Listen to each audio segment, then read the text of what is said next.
Línea de tiempo, siglo XIX al siglo XX en Venezuela. La imprenta de Miranda se considera la primera imprenta hecha por un venezolano, Francisco de Miranda.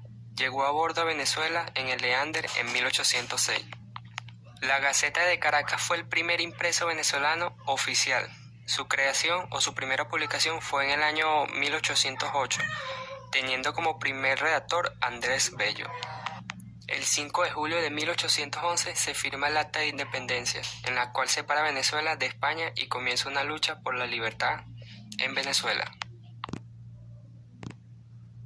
Nos trasladamos a 1818. El Correo del Orinoco fue un periódico creado en Venezuela en la Guerra de Independencia, con el objetivo de contrarrestar a la Gaceta de Caracas y convirtiéndose en el segundo periódico en el país. En el año 1823 se termina la lucha por la independencia, con triunfo de los independentistas. Los medios impresos y el del momento y los pregoneros empezaron a expandir la noticia a cada rincón.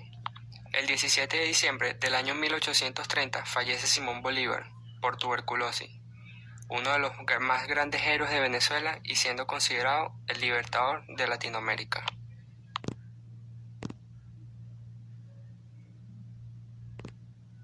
La Guirnalda fue el primer artículo en un espacio de periódico realizado de forma literaria en el año 1939. Durante el segundo mandato de Páez se veía cómo la economía estaba decayendo cada vez más y las personas estaban en desacuerdo a su mandato. Debido a eso, en el año 1840 se crea el Partido Liberal en contra de los conservadores.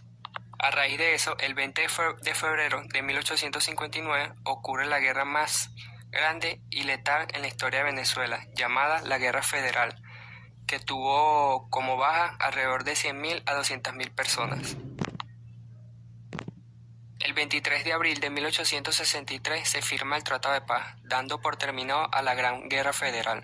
Todos los medios impresos de comunicación empezaron a transmitir la información a todas partes de Venezuela.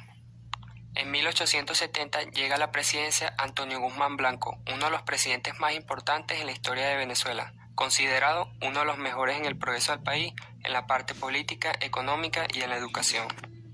En 1874 Guzmán decretó convertir una antigua iglesia en el Panteón Nacional, donde descansarían los restos de las personas ilustres del país. Nos trasladamos a 1908, cuando comienza el mandato de Juan Vicente Gómez y su dictadura, gobernada de forma autoritaria hasta su muerte en el año 1935, siendo la dictadura más larga en el país. Durante el mandato, los medios impresos estaban divididos por los oficiales como era El Sol y El Heraldo, a favor de Juan Vicente Gómez, y por periódicos clandestinos como El Imparcial que estaban en contra a su mandato. El 1 de abril de 1909 se funda el diario El Universal, que se convertiría en uno de los medios impresos más importantes del país. Luego, en el año 1926, se empieza a transmitir las primeras señales de radio en Caracas, y su primer locutor fue Alberto Müller, siendo el primero en hacer una transmisión en vivo en Venezuela. El 2 de diciembre de 1952 comienza la presidencia de Marcos Pérez Jiménez, considerado un dictador por la forma de gobierno que tenía. Se conoce por haber construido diferentes obras y edificaciones en el país y también haber mejorado la economía. Fue destituido mediante un golpe de Estado en el año 1958 por el descontento de parte de las Fuerzas Armadas del país. La televisión comenzó a transmitirse en el año 1952 cuando el presidente inauguró la televisora nacional TVN. La televisora posterior a ello se convertirá en el medio más importante del país. El 4 de febrero ocurrió un golpe de Estado por parte de un grupo militares, donde está el futuro presidente Hugo Chávez Frías. A partir de allí comenzaría una forma de gobierno diferente que se implementó hasta el día de hoy. Muchas gracias.